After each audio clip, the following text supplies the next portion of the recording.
What up, y'all? This your boy BTP the Realist, Big Facts Podcast. And you know we coming down with your boy Dr. Duality and Too Big for 1G, Big Mike. What's going on, y'all? What's going on? What's going on, Big Facts Podcast? Chilling, what's going on? Yeah, enjoying the summer heat.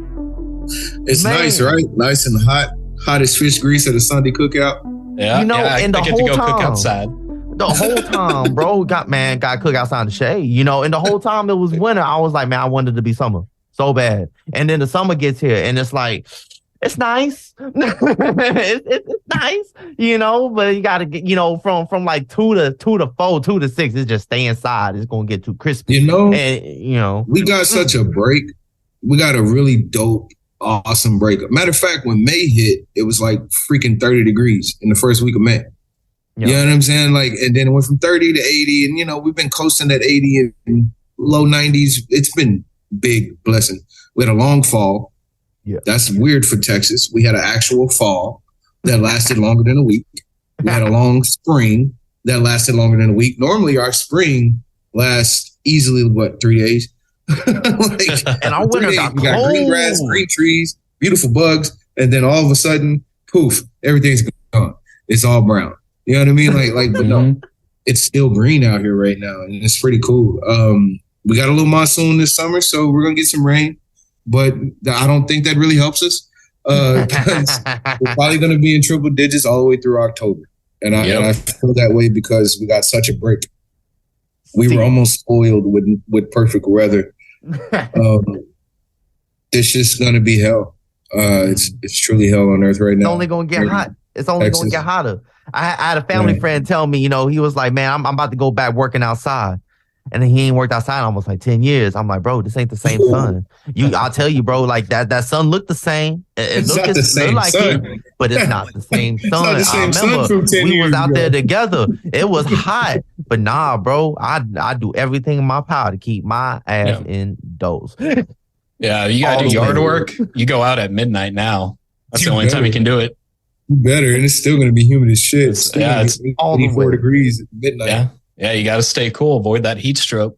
It's going to And, get you better. know, with all of that, you know, and just what's been going on, you know, we really needed, you know, to dedicate this segment and really talk about some things, you know, about that boy Big Pokey and how things went down all the way, sensei, all the way, him himself, every that guy, single way. That I'm telling you, holding it down the for sensei, the decades. coolest cucumber in the bunch. Let's talk about first off before we get into the tragic events.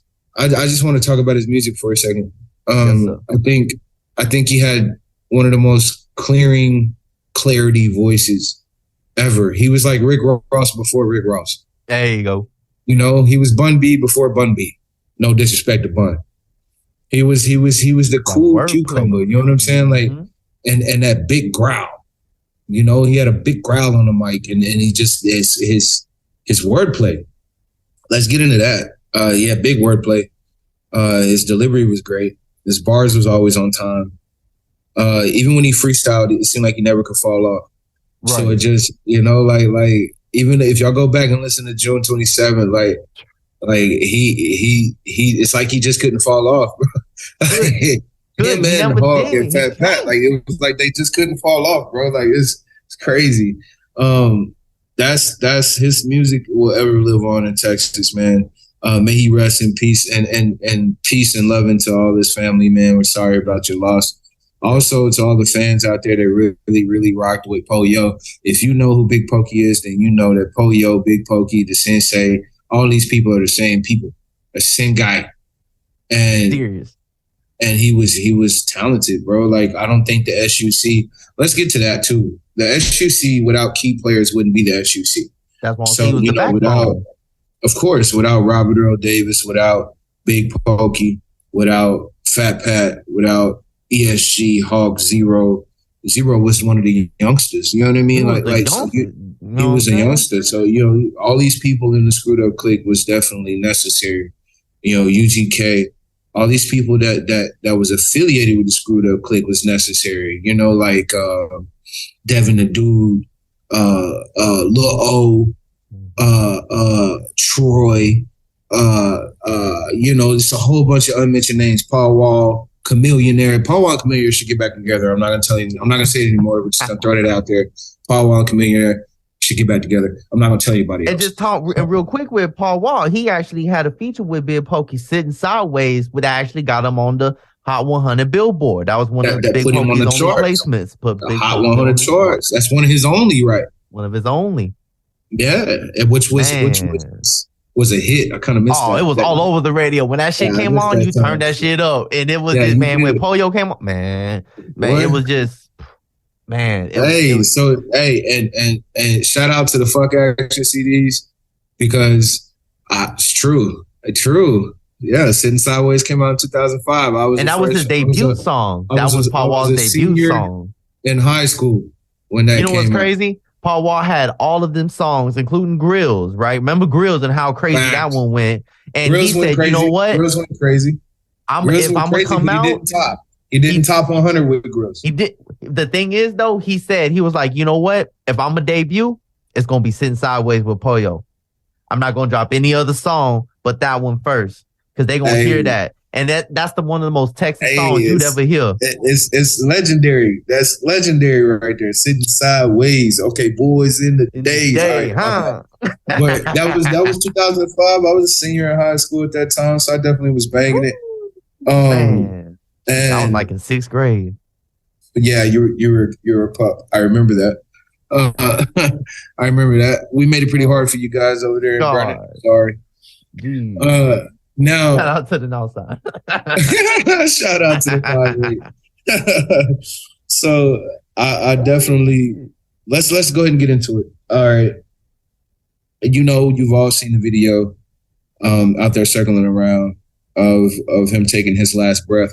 That was pretty impactful. I don't think we've seen a Texas legend just die in front of our eyes like that. So that sucks. No. That's a good point. That's never really happened. Yeah, we've never really seen it like that. But I am gonna say this: that's one epic ass way to go out. On stage like that, your last breath is on a microphone. Is on a mic, and you're doing what you love to do, and that's the most epic ass way to go out. Like what a way to just say, "Fuck it, I'm gonna do this till the day I die," and that's what he did. And so, mad respect to him because he performed. Apparently, he performed multiple times that day. And we haven't gotten an actual report back of how the cause of death may have came about, but out of my own speculation, could it have been a heat stroke? Could it have been the past abuse of certain drugs or certain drinks or certain sipathons that we didn't had out here? That good Texas tea, the Texas oil, the things we struck that didn't really strike oil out the ground, but it struck oil out of pockets. I'm just saying. That boy. Was it the promethazine I'm talking about? $100 a line. Now it's about like $300 a line. You know what I mean? Was it that? Could it have been, lack of water? Couldn't have been because he was drinking water at the time. Was it a heart attack? Was it, you know what I mean? It's so many things like that really circles around it because, you don't see people take a breath like that. And it looks like he was just about gone before he even hit the canvas. So motionless. He was motionless. Someone under the age of 50. Under the age of 50 to go out like only that. 48 years old. 48 years old, man. That's only 48. That's not that old, Shout out to the best producer in the world, Dr. Duality, for coming with these big facts. He hit the big facts check, and I appreciate that. Bang. Oh, I'm just here to do what I love. So I don't know. What would it be? Y'all hit the Big Facts email and drop in your comments and let us know what you think. You know what I mean? Even check us out on Spotify. Please go check us out on Spotify. And again, I'm gonna tell you again, go check us out on Spotify. We're gonna talk to Apple Music. Apple. Why y'all gotta be so damn difficult? Why y'all giving us such a fucking hard time, man? We need to be on Apple Podcasts, man. Google. Shout out to Google. They someone had to say it. Shit. I'm just saying. I'm gonna go ahead and tell you like it is. Look here, Apple. I'm gonna need y'all to get it together. Yeah, Yeah, what is their biggest reason for being so difficult now? Because I thought man. It's like everything was in the bag. Right, exactly. Like I feel like they had the game sold up. Yeah, but it should be more easier for us to put our podcast on their thing, man. It's just I really want to be able to use you guys' platform, Apple. Jesus. I'm just saying. So we've been trying to literally deal with you guys. We're trying to get in there, man, for almost 2 years now. Oh my God, I had to take a minute for that because that's some honest shit. That's some honest shit. It's very honest. I was trying to be quiet about it. I ain't gonna lie. I was trying to be cool, but fuck that. Apple, what up though? Like we just saying though, like when is it going down? We need that. Like because we trying to come through with that. Damn it. I mean, man, I'm tired of Apple users. We're like, so you on Apple Play? Never. Shit. Check out Spotify. That's what I'm saying. Check out Spotify till then. You know what I'm saying? Shit, fuck that shit. You can find it on Spotify too. It's all the same thing. I swear that's my response every time. Find it on Spotify. We're on Google. You can do that too. So if you want Google Podcasts, we're there too. So And just real quick, I wanted to, just talk about Big Pokey and give him a shout out because he always showed love to the Austin, Texas scene and all the other cities around the scene. He had a one song that I really love that was able to get a lot of love around the city with that boy Young Rule Music. It's I believe it's called 627.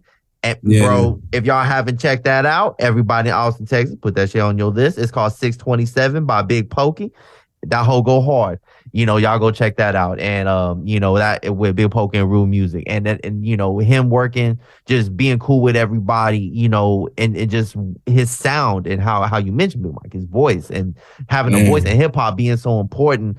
I gotta ask you, so what's your Big Pokey song? It's a couple of them. Off the top, his verse on that song you mentioned earlier with him and Paul Wall, his verse on that track is stupid. Y'all go check that out. That's his verse on there is pretty crazy. I don't even think I just like too many straight up Poke songs. It's a lot of his features, bro. Is like his best shit. Mm-hmm. Like June 27th, that's probably the best freestyle I ever heard. And we're talking true freestylers, not you wrote this down at home and then you took it somewhere and you started spitting it and called it a freestyle. Sitting sideways, thank you, appreciate that. Duality, Mr. Doctor. It was sitting sideways for sure, and that verse on that is stupid. Go listen to it, check it out. We're gonna put it in the music mentions along with 627. You know what I mean? So if you didn't know or understand what the 627 is, that's June 27th. It was just their version of it. So it's check it out. That's the shit. 627. Low key, I just figured that out in my head. I ain't telling nobody else. But the sensei really caught my attention. Hey, real quick, bro. But the sensei really caught my attention, bro, with the Fuck Action CDs. If you are too young to know what those are, that mean that you got put here from a Fuck Action CD. Okay, that means that your mama and your daddy was listening to a Fuck Action CD and they made your young ass. That's why you don't know what Fuck Action is. But listen, a Fuck Action album was the shit. It was a collective albums. I think it was like umpteen volumes. Don't give me the lying. I'm not going to give you a low ball number. I'm going to be like, it was 13, it was 12. No, there was like 137 and a half volumes of this shit. Okay. Fuck Action came with a lot of fucking songs. Okay. So they took R&B songs and they spit hip hop to it and they screwed and chopped in boys. And that shit was a hit. Okay. So best shit I ever heard. They even took some R&B songs. 1999. Hard as a pit bull. Oh my God. Wow. So bad. Talking about that shit. Minute. Yo, talking about you. That. We're gonna put a pin Decades in the game. We're gonna put a pin in that. Game. So the man, fuck Dr. Duality coming with the hits. All right. So look, man, that got me fucking excited. All right, hold on. Wait. Back it up. All right, so Fuck Action CDs. When you heard him say the sensei, bro, you knew he was finna come in with some hard shit. Like, and it was such a way that he would say this shit. It was like fucking eclectic, bro. Like you just couldn't unhear it. The sensei. When he jump in, bro, he's on your neck. It was no letting him go. You feel me? And it was bar for bar for bar for bar for bar for bar. Like there was no letting up. So most of his freestyles was probably my best shit from him. But hardest in the litter, real life, he was that. Like when we say these guys made music that reflected the life that they actually lived, they really did that. He was really that. These guys, man, used to come through our hood in the north side, right there at the car wash, next to Thurman, and they would sell their fucking tapes, all their mixtapes, all their albums, and it was tapes. We ain't talking about CDs. We talking about tapes, real cassette tapes. Real. Again, if you are too young to know what that is, that mean that you were probably made to a cassette tape. So I promise. And your parents got mad as fuck when the whole jammed up. Facts, and they had to get the pencil and put it back on track. Like, so it's like they had struggles that was real, but they was selling great tapes. And again, if you don't know what that is, sorry for you. That part. You missed out on a great time. Great tapes were like collectibles now. They're super worth a lot of money now. I really hate that I didn't. I hate I didn't keep the ones that I had. Because I had a few of them. And it sucks because if you play them so much, they break. Facts. And because for one, let's talk about this cheap ass great tape. Okay. No offense to y'all, because that shit's legendary. It's all we have. We're sitting on a low key gold mine, so it's worth easily 6 figures. Like no joke. Like this is very very limited edition shit. And I know motherfuckers that got whole lines of great tapes. You know what I'm saying? And they are pristine and they are put up in a box and you're never going to touch it. So but they were selling great tapes at the car wash right next to the projects where I was. And this is where I was able to just walk right next door and just sit there and look at all these legends sitting at the car wash next to my hood. You know what I mean? And it was in Austin. You know, like they peddled a lot of their music in Austin. They come through because you know why? Why? Because we're the music capital of the motherfucking world. Of the world, Craig. Of the world. So we've been doing this. We've been doing this. We've been in the center, like almost like the Mecca of the South. So fucking it's right. Like, and that's really kind of what we were. I'm not going to, just say that we weren't, but we were, but we is, but we not. You know what I'm saying? Like it was the most country city living ever, where you could see a slab riding down the street with some D's on that bitch, and then a horse riding next to it. Serious. Yeah, that's serious. Serious. That's real. You would see a fucking cowboy and a straight up gangster in a fucking slab, candy painted down with a fifth wheel on the back, right next to each other on the freeway. Right. You feel me? Sitting right there on goddamn North Lamar, and they'd be fucking treading down the street like it was cool. You feel me? So it's just this was a different time. Facts, man. We used to have horse stables and everything right there off the airport. Some cities don't let you. When the airport used to be on airport.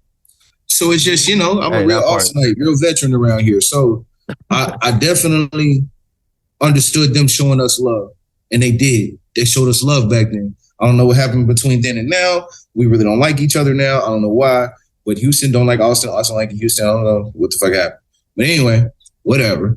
They still come out here and make this good old Austin money. So I do know Floyd, who was also a former member of the Screwed Up Clique. Yep, we ain't going there yet. We went there before. We're going to go back there here in a minute. Yo, Dr. Duality doing some research. He was like, oh, shit. Yeah. This is for real? George Floyd was in SUC. George Floyd we'll get there.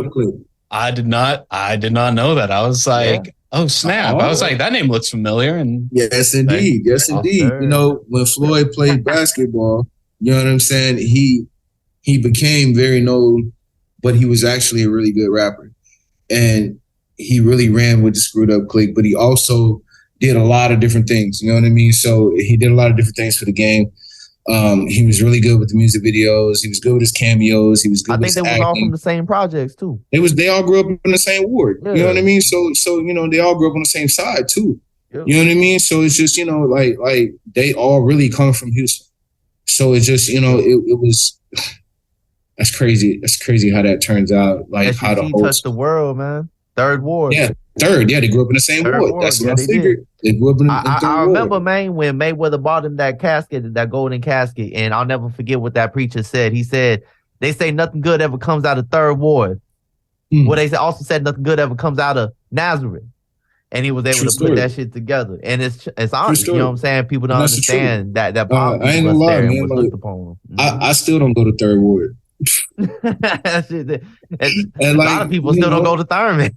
Facts. And I was just gonna say the third ward didn't come to my hood either. So, like let's just keep it real. Like, so it just, like they would come next door, but they didn't come there. You know what I mean? So it just, but they have respect. And everywhere they moved, everywhere they went, they have respect. And for the most part, I'm gonna say for the most part, because some of you motherfuckers didn't come up here and show also no respect. I ain't gonna call y'all by name today. But if y'all don't start answering to this shit, I'm gonna start calling you bitches out by name. But I'm just saying, some of you motherfuckers didn't come up here and show also the respect and the love that it deserves. Some of y'all still don't. But to those who have and those who continue to, man, they came out here and showed us love, man. Paul Wall used to come out here and show us mad love. Oh, you know what I'm saying? Even Chameleon used to come out here and show us mad love. Yep. DMX was one of the first East Coast rappers to come down here and kill it in Austin, Texas. Okay, like wasn't many East Coast rappers coming here at all. I promise. I remember. Wu-Tang, you got Wu-Tang fucked up. They've been here since the game started. You know what I mean? Like, that's real shit. Wu-Tang was coming everywhere. Like, they had to come to Austin. Always on the street, what? They had to come to Austin, bro, because they had so much love down here. So they had to come. You know what I mean? Like, and why not? So you see Wu-Tang damn near every South by. Somebody, you're gonna see a Wu-Tang member. Almost every South by Southwest. You're gonna see one of the Woos. It's like 3 decades strong. Yeah. That part. Which one it is? You see the W on that mug. That's the Woo. Yeah, that's the Woo right there. So but we definitely got a lot of respect for a lot of the SUC because man, they for real showed Austin a lot of love. And Polio was not a stranger to it. And they showed Austin love because they heard it go down like that. Right. And if you know that line, then you know their music. So it's one of those things where it's not that he's not going to be missed because he is. Yeah. 100% he's going to be missed. He's loved. He's cared for. I've seen so many people that's connected to him that's at high levels. And then I've seen so many people that are at low levels, common folk, quote unquote, common folk that he connected with on a real level and he had a real friendship with. So we're talking about a very humble dude that didn't care. As long as you was talented, he was going to work with you. As long as you was gifted, he'll work with you. If you coming with the bread, he going to do the verse for you. You feel me? Like he was that guy, bro. He wasn't going to turn you down because of just some bullshit.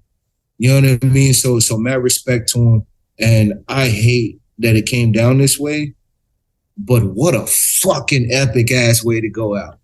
I'm just saying, if I go out, man, bro, let me go out doing what I love. Let me go out doing what I love to do. Maybe he was in the grind. Maybe he had been working a little too hard. I don't know. We don't know. That's only between him and the good person upstairs. But I will tell you this. If I'm going to go, let me go doing what I love to do. Mm-hmm. You know what I mean? And what a hell of a way to go.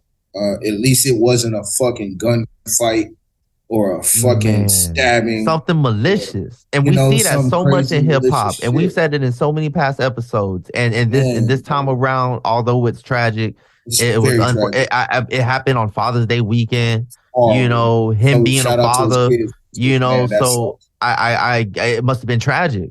It's still probably hard to process everything, but I don't think they're ever really going to be able to process. You know what I mean? If it's hard for us to process, I can imagine what his family's going through. That part, is and how the community reacted and how everybody's showing out, every single news outlet, although they should have posted him before, but they're posting him now. And, and it's just like they knew about him, and you just see the impact and the amount of people that he was able to touch. And there was one more thing I wanted to chop it up before we close things out. When I was a youngster listening to Big Pokey, I remember going to work in the South Side by the Super Salads over there off South Lamar, and I would be sitting there listening to my little MP3 player. And I would love hearing the song "Keep My Name Out Your Mouth" bumping on the transit, Cap Metro, all the way to the South Side. And that boy Poe, like it's like because everybody was spitting, but for me, it's like that song. It really had just a dope rhythm.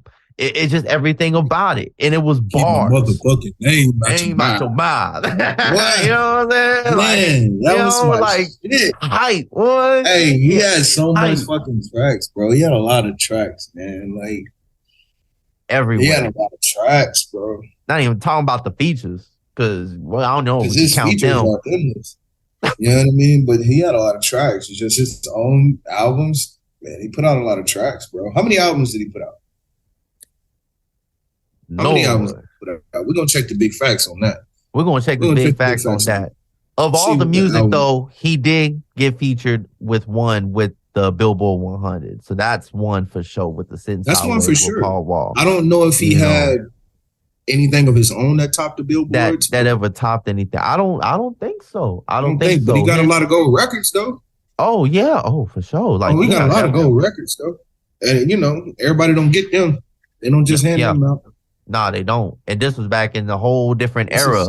Six whole albums. Oh. 6 whole albums. Okay. That's actually a lot less than I thought. Only because honest. He was dropping albums though with like 15, 20 songs and shit. But it's the features again. But it's features. That's what I was getting to. That's exactly you knew what I was gonna say, man. It's those features, bro. Man, shit. So, I think they even said he had a feature with what was it? He just had a feature with Meg Thee Stallion that recently got a lot of traction. You know what I'm saying? That they were talking about. So that was pretty 8 mixtapes. That was another one. You know what I'm saying? And him dropping those 8 mixtapes really shows like his contribution to that part of the hip hop culture. Because when we talk about mixtapes and albums, those are two completely different conversations. People drop mixtapes and they try to drop mixtapes like albums. Like 6 albums and 8 mixtapes. That's bonkers. What love for the streets though? That's good love for this. That's like a steady, very slow paced diet of just fucking the game up. Like every 2 or 3 years, I'm gonna hit you an album. Yeah, like in between I'm doing features. That's it. And then go do fucking live shows off of this one fucking album for like 5 years. You know what I mean? Like doing his shit. That's when your sound is irreplaceable, bro. Like and then being a Houston rapper within that area, I mean, you can eat. It's like how Pimp C said, you ain't gotta leave the state. Not make it right here. You make it right here. Not Texas. You can treat Texas just like they do in New York or LA. Yes, sir. You know what I mean? Like you can go platinum right here in Texas, just like you can go platinum right there in New York. Is it a little more easier than the other one? Sure. You can touch the masses a lot faster in New York. That's the fucking trade route of the world. Right. You know what I mean? So everything in the fucking globe runs through fucking New York City. Little do everybody know. So if that's the case, you can touch the world quick from NY. That's why, it's the birthplace of hip hop. Shout out to NY. Shout out to NY. Yes, sir. But Texas is the birthplace of this country rap tunes. Mm-hmm. So because we had country rap tunes, it touched Texas in a special kind of way. So we was able to slow it down and still keep it funky. I will say, we talking about Big Pokey, and the era he grew up in, SUC and everything. It was very hard, very, very, very hard for Southern hip hop to get into any kind of mainstream status, any kind. Hell, Outkast was barely able to do it, and that should tell you everything you need to know. Let's get back to the basics then, since you're bringing it up. The actual, real first hitter to come out of Texas is the Ghetto Boys. Yes, sir. Scarface. Shout out Ghetto Boys. Yes, sir. Shout out Scarface. Yes. Shout out my little man, the first wee man in the game. You know what I'm saying? Yes, sir. Shout out my guy. And then who is the third member of the Ghetto Boys? The Ghetto Boys. But you so honest. They were really the first ones out of Texas. And you got Bob. I'm not gonna say the name wrong. What is my little man's name? Hold on. Is it Buckwheat? Buckwheat Bill.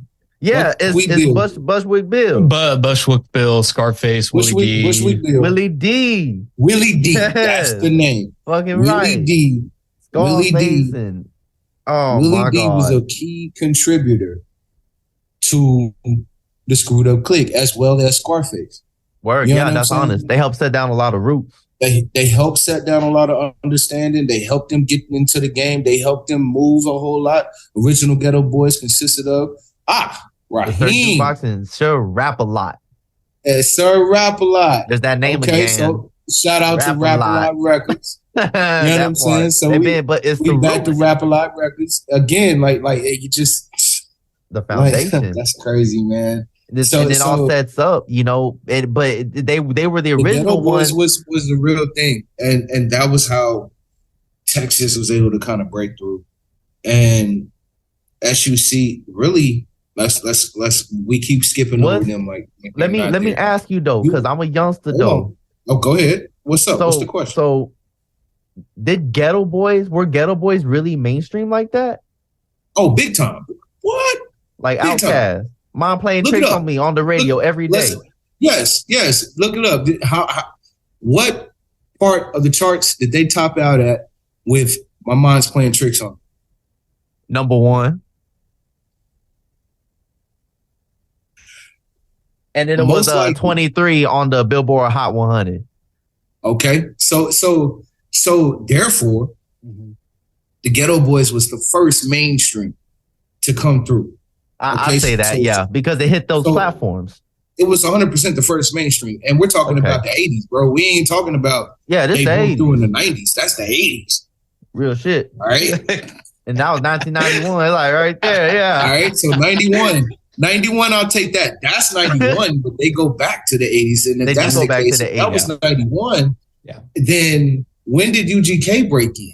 Because if I'm not correct, UGK broke in right at the same time. You know what I mean? Like you had the Ghetto Boys and then UGK. That's why I said we're not going to skip over that, because without UGK, there probably wouldn't really be a Screwed Up Clique, bro. UGK I don't think was a big pusher and a lot of that, because the Ghetto Boys had kind of fell off by 93, 94. Mm-hmm. Yeah. Yep. You know what I mean? Like I think the last, from what my memory serves me. Right. I know being a big Pac fan, his last big mainstream single was the one he had with Pac, and that was like in 97. And that was with Scarface. It was Smile. That was Face. Smile. Okay, wait a minute. All right. Never seen a man cry. So I seen a man die. Man cry. Yeah, that's classics. That's Scarface. You know what I'm saying? Mary Jane. Mary Jane came after that. Yeah. Oh yeah. Yeah, it did. Mary Jane came after Pac, and Mary Jane was a hit. Yeah, so that was like 99. And I think that was right around the time he did that song with Master P. Okay. So we ain't even got the Face. We ain't even got there yet. Man, Scarface is rolling. Scarface is a whole other episode. Scarface is literally a whole other episode. We're talking about Scarface now. You see what you're doing, Big Pokey? You see what Scarface could put out a track right now and it's going to be a hit. You feel me? All he does now is features. So it just, like, and he's a problem. Dude, really, since we here, fuck it. My brain can't help itself. I feel like Scarface is the most lyrical rapper to come out of Texas. Ooh, talk on it. Oh, talk on it. Talk on it. Real shit. Of all time. The most lyrical rapper to come out of Texas of all time. Hands down. I don't want to argue about it. I ain't going back and forth with you. It's honest. I mean, his flow, his voice, like it's all there. It's impeccable. He had the voice, so he had the sound. He had the delivery, the cadence. He understood how to rap fast, how to rap slow, and in between. On the beat and off the beat. His wordplay was more East Coast because he was a fan of East Coast music. That's real shit. You can hear it. Okay. So his wordplay would be so East Coast, but then he was able to flow with some kind of style and a rhythm like he was from the West Coast. And then he would hit you with that down south twang and that growl. So you get fucking Scarface. Man, I'm too good. I'm too good. I'm just too damn good. Like, it don't make no sense for him to be that fucking talented, bro, and not be recognized as one of the best lyricists of all time. So going back to all of this, how I was mentioning about Poyo and the whole era of it, how hard it was. Look at who they had to go up against. But take those same people, put them on top of that, at this same time, and we all talking about the 90s now. This is all from 1990 to 1999. Let's talk about when they broke in. They still had to break through Tupac, Biggie, and they had to break through LL Cool J. And they had to break through goddamn the West Coast because Snoop Dogg was killing it at the time. Ice Cube was killing it at the time. Dog Pound was killing it. The whole fucking Death Row was killing it. You know what I'm saying? Then you had Mobb Deep. They was killing it. Then you had Bone Thugs. I was finna get to Cleveland. Okay. Then you had the Thugs. You know what I'm saying? Bone Thugs and Harmony. They was killing it. And you still had to compete with real R&B. So they had to break in at a time where every artist, and let's talk about this too, every artist was trying to search for a different sound. Right. Nobody was trying to sound the same. That's real. Everybody was trying to sound different. Everybody's trying to be individualized. Nobody was trying to be a carbon copy. It was like a competition. And instead now, you just got artists that all sound the same. So that's how you don't top in the 100s. You know what I'm saying? And that's how you don't hit the Billboard. You know what I mean? Like, because everything just sounds the same. It's all watered down. They fought on competition. These motherfuckers would take cassette tapes and travel the highway and go share it with another major artist. Okay? We didn't have email. We didn't have no fucking Dropbox. We didn't have none of that shit, man. There was no sharing shit. There was no ship it over here. There was it's not press a button and send it over to your partner. No.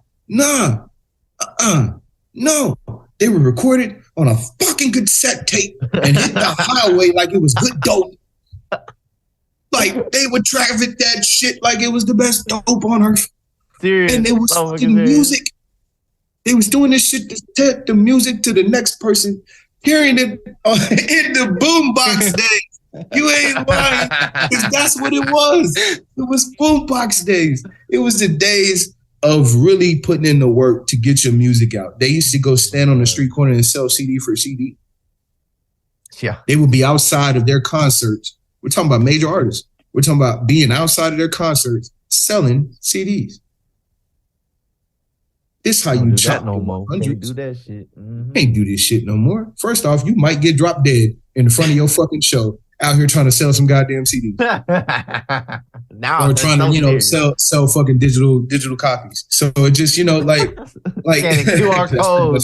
Scan my QR code. Yeah, scan my QR code. You know what I mean? Like it's so whack. Check me out.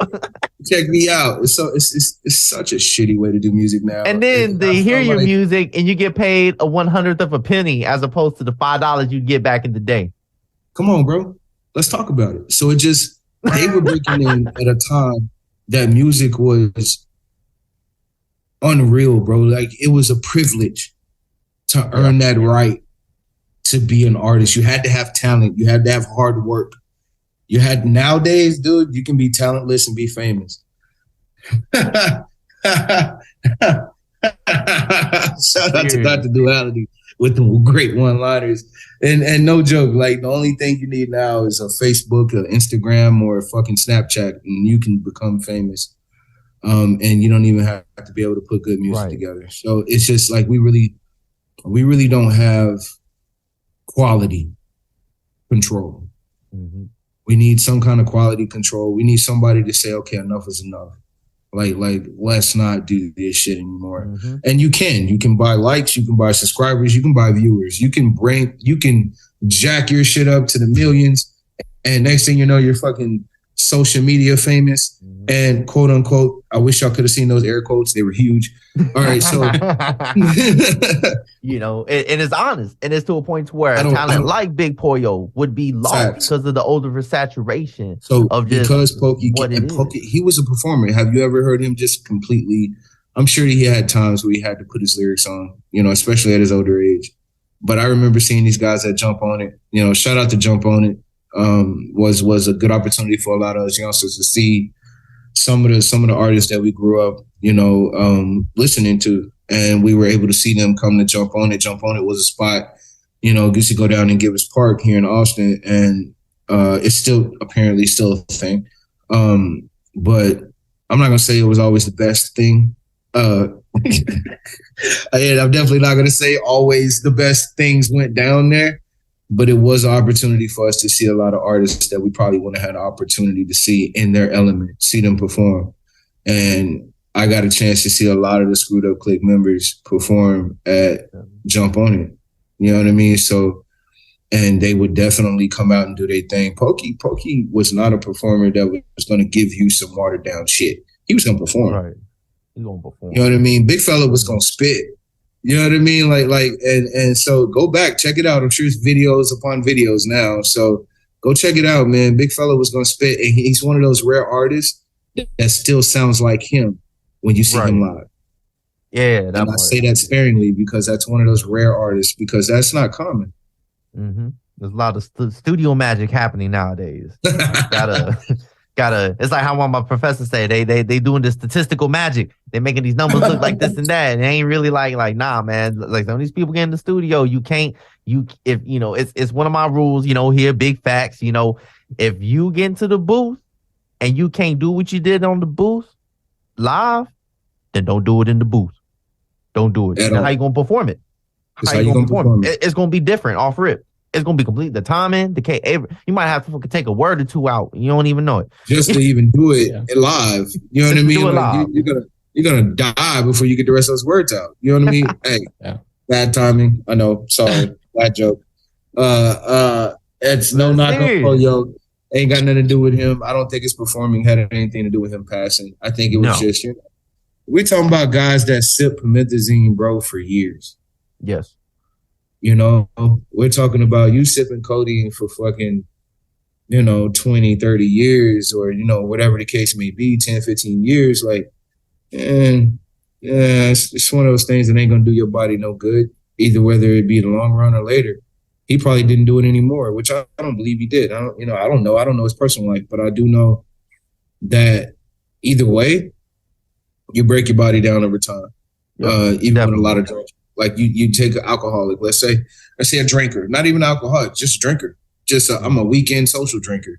Do you know how bad your fucking liver is getting this ass kicked every weekend? And then you got to spend all week. You could be the healthiest person. I'm in the gym 6 days a week ass person. But still, if you're fucking drinking and you're drinking consistently over time, you're going to end up with kidney dialysis. Like you're going to end up having some issues. Going through half a bottle of vodka. or you're fucking or you're,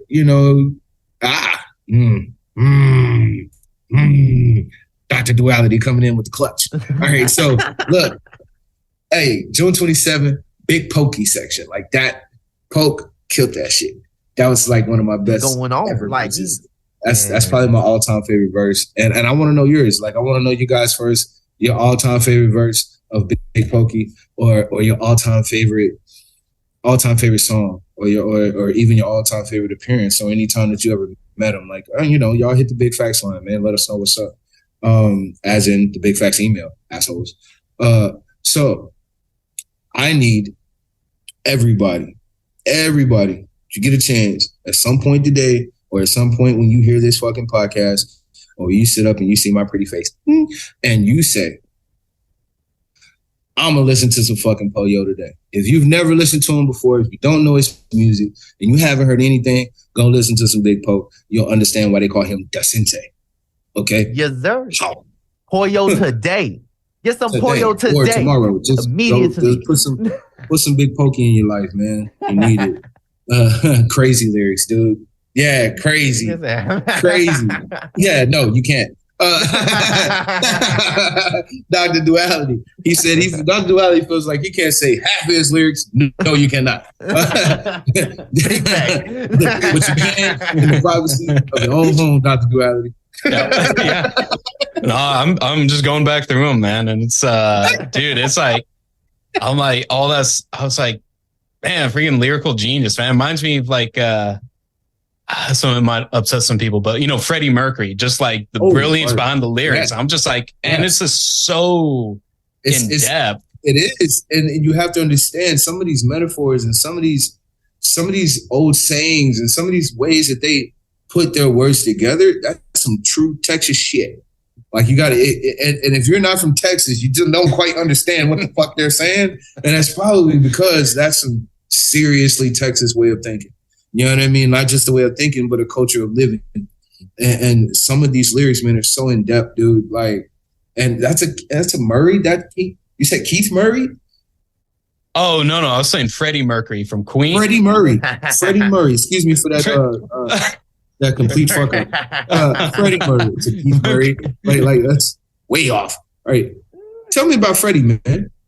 Oh no, man. Freddie Mercury, Queen, like all his Queen.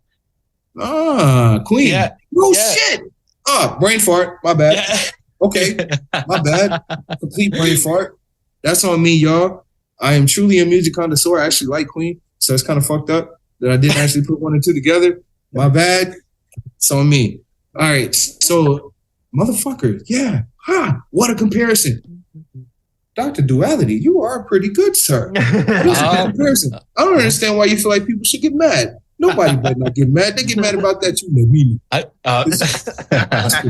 Thank you. Oh man, that kind of lyrical genius. It's the only one other than recent that I've seen that like I'm just like, oh my God, I get behind is I'm gonna jump genres again, and they're like, might be cliche, I don't care, but Tool, man, Maynard, Keenan, man, like the stuff he talks about. You're talking about lyrical genius and being able to express some shit that most people can't. Yeah, in a certain kind of way. You know what I mean? Like, and his way of doing it, the fact that you can actually understand it, but you cannot say it. But yes, the fact that you can understand and you understand exactly where he's going. That's crazy, bro. Like, and we're talking about somebody that's never really heard Pokey's music. It's what, your first time listening to it, right? Yes. Yeah. Okay. Very much so. That's his first time listening to it. And I'm telling you guys, a lot of these cats out of Texas that came up during this time were so lyrically gifted, but you're not really hearing it because you're not used to listening to music so slow. You know what I mean? And once you start understanding like the draw and some of the word choices and some of the slang itself, you start understanding. And you're like, holy shit, that was pretty fucking clever. Yeah, how it was mixed and the way it was mixed at that time. I mean, we had the screwed up mix. That was so much distortion. And to be honest with you, some of the quality back then was really bad. Let's get into that. Don't don't talk about it. Yeah, I gotta come down. Character. Politicians knocking off the judge, knocking off the yes, that is a good verse. That is a very good line. All right, go back and check that out, BTB. I want to see if you could pick up which verse, what line that is. Yeah, sorry. While I was reading that, it's like so. I got the info on what we're doing. I was listening to it a couple times and I'm just like that line. I was like, oh shit. I'm like, that stands out. That's his part on the June 27th. And it just, that whole verse. Yeah. Metaphor ref, and guess what? It's all right off the top of his head. Yeah. It was all a freestyle. That whole verse was completely straight off the top of the head. And that is how talented most of these guys were. And like, if you listen to June 27th, that was what we used to do at lunch. Okay. When I first started high school, we would make a whole circle around a trash can. And mind you, this trash can came with some of the best 808s and kicks you ever want to hear. All right. Like we had a club going outside the lunchroom before, we even was able to get in it.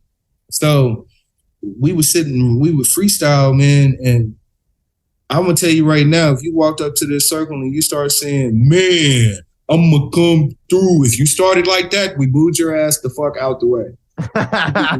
This is not how we really did this. Like real hip hop and Texas hip hop was really lyrical, but it was just done in a very clever ass way.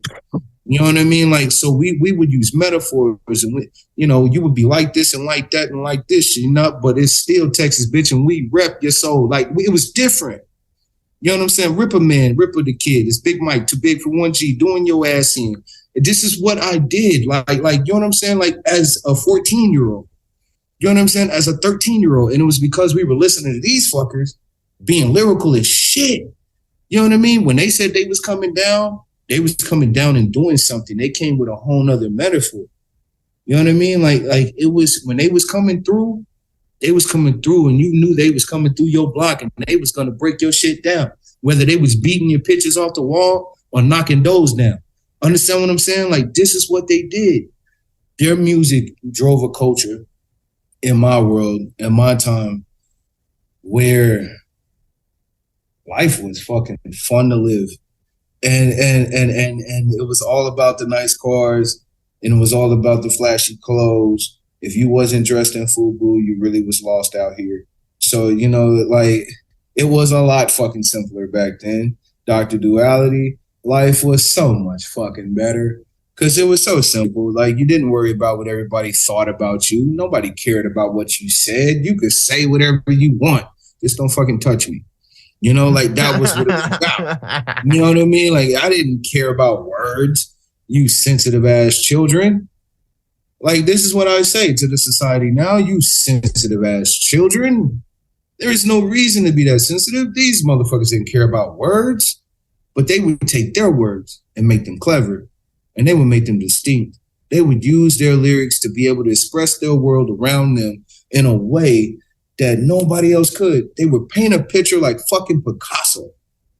I could tell you what a normal day would be like in Third Ward just by listening to their music. Right. And that was hard, dude. Like to be able to depict everything that's in your brain just off of freestyle, bro. Off the top of your head. That is like spoken word poetry at its finest. This is where we are. So that's what I'm trying to do with music now. That's what we're trying to do with Big Facts. That's what we're trying to do with Big Facts Podcast. Is just bring back the awareness of what music should be. I think y'all are kind of tired of hearing the same old watered down bullshit. Big Po, yo, thank you for it. Because even in your passing, you're still inspiring us. And I'm going to tell you, dog, go back, listen to this man's music. Give him a fair shake. Don't be looking at it and listening to it like it's just old people music. Really go in there and listen to the lyrics. Really go in there and listen to some of the production. Go in there and listen to how he ride the beat. His cadence, his timing was impeccable. All right? The man's timing was impeccable. His breathing techniques was impeccable. Like you never really heard him run out of breath too much, dude. First off, it's a big ass dude. If he runs out of breath, dude, he sucked the air out the room. This guy here was different, bro. He was just a different breed, man. And I enjoyed his music a lot, and I enjoyed his presence. And you talking about a cat that can, spit some of the best shit, get off the stage, sweaty as shit, and take your wife home with him. That's one hell of a character. I'd ride in the battle with him anytime, man. Shout out to him and shout out to his family and condolences to them all. And we're just gonna keep banging your shit, man, because it's Po-Yo till I die. I'll fuck with Sensei. And June 27th, his verse on June 27th, it's probably my favorite verse of his, hands down. But his verse on Sitting Sideways is pretty fucking stupid. So he's got some good shit, man. And some shit. He everywhere in the game. His footprint's everywhere. It's all over the place. He's even everywhere now with a lot of young up and coming artists that he had features with. And of course, you don't freaking hear the features until after he passed. But now we're starting to hear a lot of this music that he had out with so many artists, man. A lot of local artists right here out of Austin, bro, had a lot of music with him. You know what I mean? And shout out to them because, you understood the greatness like I did. You know what I mean? It's not just an opportunity with a legend. It's an opportunity to learn from somebody that's going to give you the game. Like, he didn't mind teaching. Right. So shit, you better soak that game up as much as you can. You know what I mean? So, and shout out to ones that still do that. It's not a lot of artists out here that really still share information and try to guide these cats into a better direction. Out here now, it's just kind of, every man for himself right now. Think so swim, hell yeah. That's real shit. You know, so if we can find a lot more OGs that's willing to just kind of give up that game and quit holding on to it like it's your last supper. Let it go, old man. It's okay. Share that game and that knowledge with these youngins. It's okay. They need it. They need it, man. There's no guidance out here, so we need it. So it sucks to lose a great one like that. And we're going to dedicate this entire segment to Poyo. So we're probably going to drop a whole bunch of music mentions, and each one of them are probably going to have Big Pokey in it. Yo, be mad, get glad, hefty bag. Okay? And again, if you don't remember that commercial, it means that your ass was probably made to a hefty bag commercial. Hey, man. Shout out to Dr. Duality. Shout out to BTP the Realist. I think we can definitely do something real major, man. And I think we're going to continue to move. Thank you to Texas. Thank you to the South for always giving us the fucking support that we need. And goddamn it to the rest of y'all. I love you, but fuck you. BIG FACCZ.